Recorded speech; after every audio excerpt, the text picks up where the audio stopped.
باقی دنوں میں بھی، لیکن ان دنوں میں تو درود پاک زیادہ سے زیادہ پڑھا کریں۔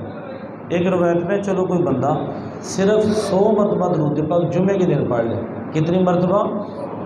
100 مرتبہ۔ کس دن پڑھ لے؟ جمعے کے دن۔ فرمایا جو جمعے کے دن 100 مرتبہ درود پاک پڑھ لے گا، اللہ تعالیٰ اس بندے کی 100 حاجتیں پوری فرمائے گا۔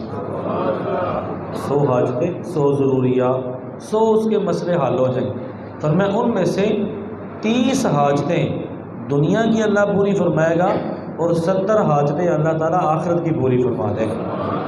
اور یہی تو وجہ ہے، آپ کبھی دیکھیں بزرگوں نے لکھا ہے درود پاک پڑھنے والے کو بھی رنگ دیتا ہے، فائدہ دیتا ہے، اس کی اولاد کو، اولاد کی اولاد کو بھی رنگ دیتا ہے، یعنی تیسری نسل تک درود پاک کی برکتیں جاتی ہیں جو بندہ کیا کرتا ہے، درود پاک پڑھنے والا ہوتا ہے۔ یعنی درود پاک آپ کو بھی فائدہ دے گا، آپ کی تیسری نسل کو بھی اللہ تعالیٰ اس کا فائدہ عطا فرمائے گا۔ صلی علی نبینا صلی علی محمد صلی علی شفیعنا صلی علی محمد۔ ایک دن ایک صحابی رات کو تہجد کی نماز میں وہ قرآن پاک کی تلاوت کر رہے تھے، تو نبی پاک صلی اللہ علیہ وسلم کے بارے میں قرآن پاک میں آتا ہے تقلبک فی الساجدین، اے محبوب رات کو آپ اپنے صحابہ کرام کے درمیان میں چکر لگاتے ہیں، گشت فرماتے ہیں اور دیکھتے ہیں کہ کون کون سا صحابی نماز پڑھ رہا ہے اور کون آرام کر رہا ہے، کیسے کیسے معاملات ہیں، آپ ان کو دیکھتے ہیں۔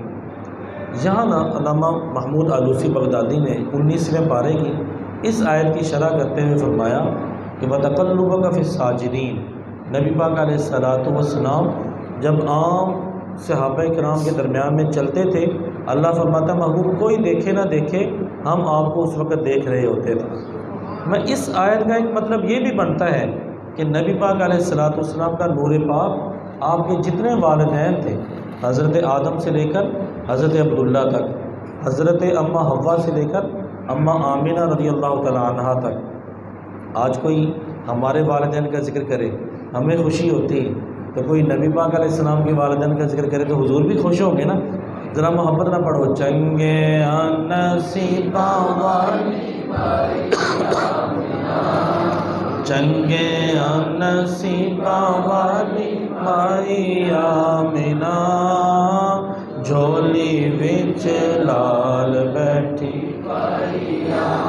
چنگے نصیبہ والی مائی آمینہ، جھولی وچ لال بیٹھی مائی آمینہ۔ تو علامہ آلوسی علیہ رحمہ فرماتے ہیں کہ جس طرح نبی پاک علیہ الصلاۃ والسلام آپ اپنے امتیوں کے درمیان میں چکر لگاتے تھے، آپ کا نور پاک آپ کے جتنے والدین تھے ان کی پیشانیوں میں جب وہ گھوم رہا ہوتا تھا اور وہاں پر تشریف فرما ہوتا تھا، کوئی دیکھے نہ دیکھے اللہ فرماتا محبوب آپ کا نور پاک اس وقت جب آپ کے والدین کے جسموں کے اندر تھا، میں اللہ رب العالمین آپ کے نور پاک کو اس وقت بھی دیکھ رہا ہوتا تھا۔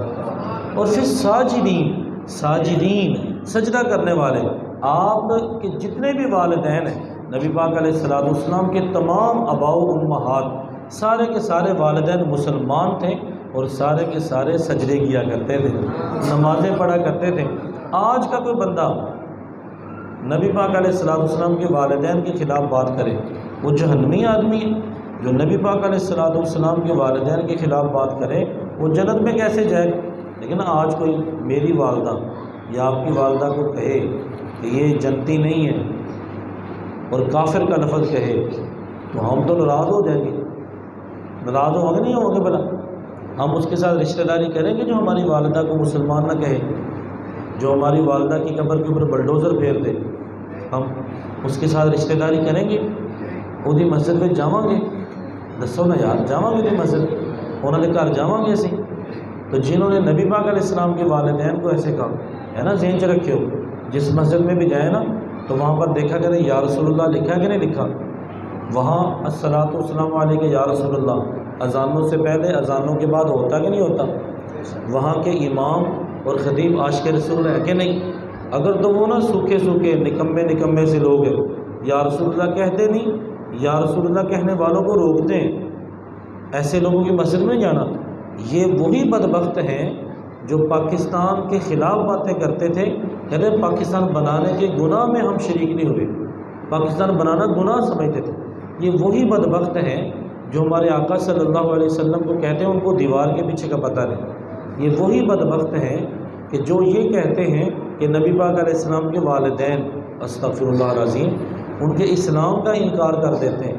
یارو اگر ہماری والدہ کے خلاف کوئی بات کرے، ہم اس سے رشتہ داری نہ کریں، اسے ڈونیشن نہ دیں، چندہ اور فنڈ نہ دیں، اس کے مسجد میں نہ جائیں، تو جو ہمارے آقا صلی اللہ علیہ وسلم کے والدین کے خلاف بات کریں ان سے بھی رشتہ داری قائم ہے نہیں کرنی، ان کی مسجدوں میں بھی نہیں جانا۔